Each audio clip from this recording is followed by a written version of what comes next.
അങ്ങനെ ഈ വർഷത്തെ ദീപാവലി മിഠായി കിട്ടിയിട്ടുണ്ട്. അപ്പം നിങ്ങൾ വിചാരിക്കും ആരോ തന്നതാണ്. ആരും തന്നതല്ല, നമ്മളിൻ്റെ സ്വന്തം കർണാട്ടനാണോ എന്തും പോവും. അപ്പോൾ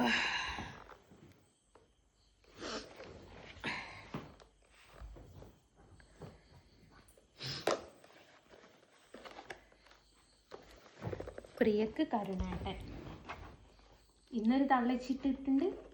എന്താ കുരുണാട്ടൻ.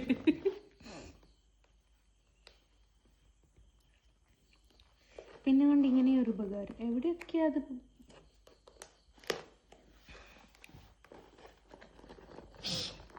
ആടോ.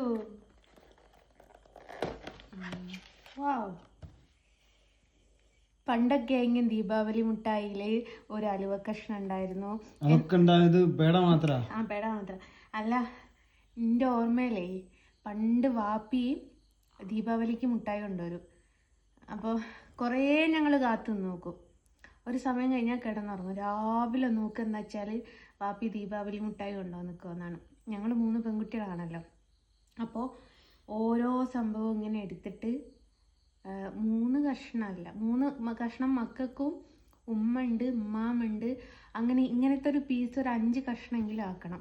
അതേപോലെ അന്നത്തെ ഒരു സംഭവമായിരുന്നു പച്ചമുളക് പോലത്തെ ഒരു സാധനം ഉണ്ടായിരുന്നു. ഒക്കെ സ്വീറ്റാട്ടോ. അപ്പോൾ അതൊക്കെ നൊസ്റ്റാൾജിയ. എന്ന് മോളും മോനും വാങ്ങി വെറും മധുരമൊക്കെ ഇട്ടാന്ന് പറയുന്നത്.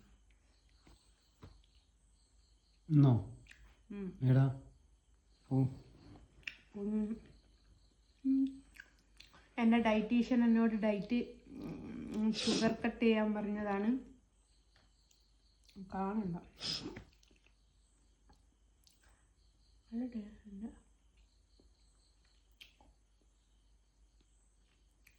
ഇത് ഒരു വത്തക്കയാണ് ഉദ്ദേശിച്ചത്. അല്ല, ഫ്ലേവർ വത്തക്കൻ്റെ അല്ല. ഓരോന്നിനും ഓരോരോ ഡിസൈൻ കൊടുത്തിട്ടില്ല. അതെന്താ സാധനം?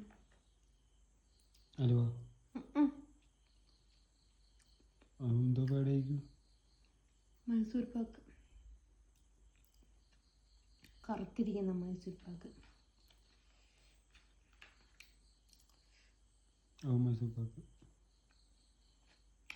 മതി, എനിക്കൊന്നുമില്ല. ഞാനല്ല ഡയറ്റ് ചെയ്യുന്നത്.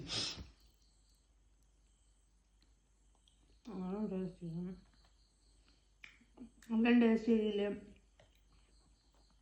ഇതൊക്കെ എന്നോട് തെറ്റും.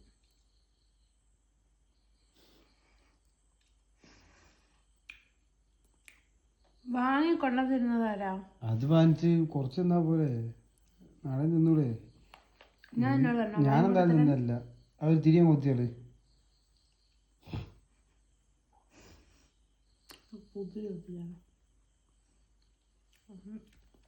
നിന്നതാണോ?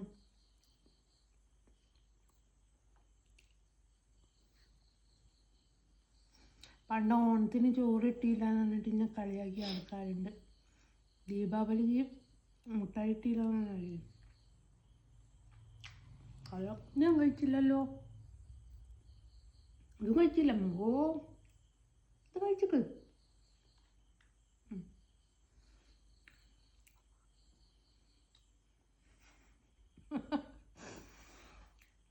ഞാൻ ഫുഡ് വീഡിയോ ചെയ്യുന്നത് എല്ലാവർക്കും ഇഷ്ടം പറയുന്നുണ്ട്.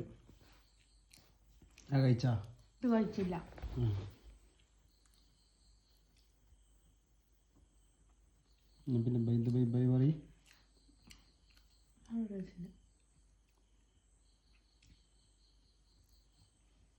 അപ്പം താഴെ കമൻറ്റ് വരും, കൊതിപ്പിക്കല്ലേ ജസ്ന, കൊതിയാവുന്നു ജസ്ന. അപ്പം മറ്റേ കട്ടപ്പനയിലെ ഋത്തിക് റോഷനിൽ പറയുന്നില്ലേ, നീ ഒന്നും കഴിച്ചില്ല എന്നാ പോയി കൈയിടാന്ന്. അതേപോലെ നിങ്ങളാരും കഴിച്ചില്ല, എന്നാൽ വേഗം പോയി വാങ്ങി കഴിച്ചോളി. പല്ല് കുത്തിട്ട്. അപ്പം ഇത് വാങ്ങി തന്ന അരുണേട്ടനോടും കൊടുത്ത ആരാധന ബേക്കറിയോടും നന്ദി, നമസ്കാരമുണ്ടേ. ടാറ്റാ, ബൈ.